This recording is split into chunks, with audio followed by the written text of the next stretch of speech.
Have you ever, like, I don't know, just wish for unlimited wealth? No, yeah. Who hasn't, right? I know I have.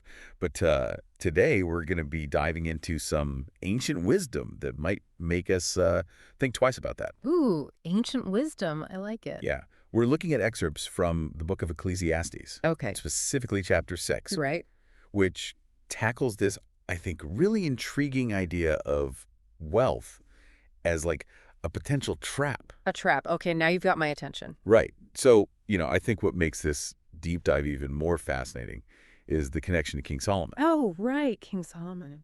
He's famous for his wisdom, Yeah. but he was also, incredibly wealthy. Yeah, he was like the Jeff Bezos of his time. Exactly. So it's Yeah. almost like this paradox, right? You would think that wisdom would kind of protect you from falling into that trap of riches.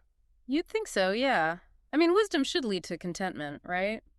Not necessarily needing more, more, more. Exactly. And, some of the stuff that we read suggests that Solomon's story might actually serve as kind of a cautionary tale. Really? Yeah. There's this article we were looking at that was highlighting 1 Kings chapter 5 Okay. that actually claims that he may have fallen into that trap, despite his wisdom. Wow, that's interesting. So let's get into the text then. What does Ecclesiastes actually say about, wealth and this whole idea of it being a trap?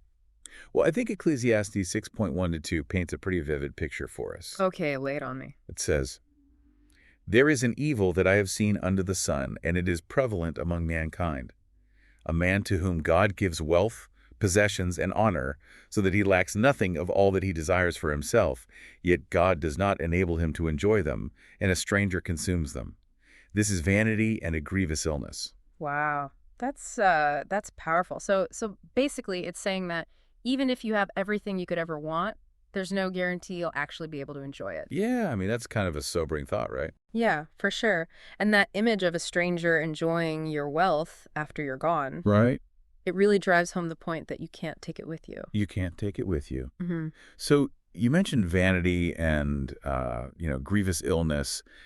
What do those concepts actually mean, like in this context? Well, when I read that, I kind of thought of it as like a disease of the soul almost. Okay. It's like this insatiable hunger for more, more, more, this endless accumulation, but it never actually leads to true satisfaction. It's Right. kind of like, always chasing after the wind. You can never quite grasp it. And Ecclesiastes seems to be saying that, that pursuit of wealth just for its own sake is ultimately meaningless. It really makes you wonder then if material wealth doesn't actually guarantee happiness, Yeah. then what does? Right. Like, what's the point of it all? Yeah.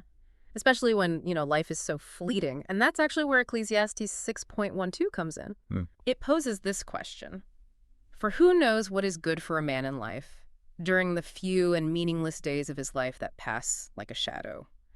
Who can tell him what will happen under the sun after he's gone? It's really making you think about what you're going to leave behind, Your that- legacy, right? Not just what you accumulate, but like what impact you actually have. Exactly. And there's this really powerful quote that we came across. I think it perfectly captures this whole idea. It said, "The only thing a person leaves behind in this world is what they have given to others." Oh, wow. That's beautiful. Yeah. It's also pretty ironic, considering that Ecclesiastes himself left behind this wisdom, right? This Right. wisdom that still resonates with us today, Totally. despite, calling it all vanity. Yeah, talk about an impactful legacy, right? I know. So for all of you listening right now, I want to ask you a question. Have you ever, experienced that desire for more, even when you have enough? I think we all have. I mean, we live in a culture that constantly tells us we need more, more, more. Yeah. Yeah, that's true. It's human nature. It is. But I think what this deep dive does is it challenges us to really consider what truly matters. What kind of legacy do we want to leave behind? What will bring us that true and lasting satisfaction? It's definitely something to, some questions to think about. Yeah. Really, I think it seems like material wealth, that doesn't guarantee happiness, and maybe the impact we have on others, what we give to the world, is the most lasting thing we do. I think so too. And here's a final thought-provoking question to leave everyone with. Okay. Ecclesiastes didn't have the concept of philanthropy as we know it today. Right. How do you think his message might be different if he saw how people use their wealth to make a positive impact on the world? Yeah, that's something to think about. Yeah. Thanks for joining us on this deep dive into the trap of wealth. Yeah. Thanks, everyone. Till next time.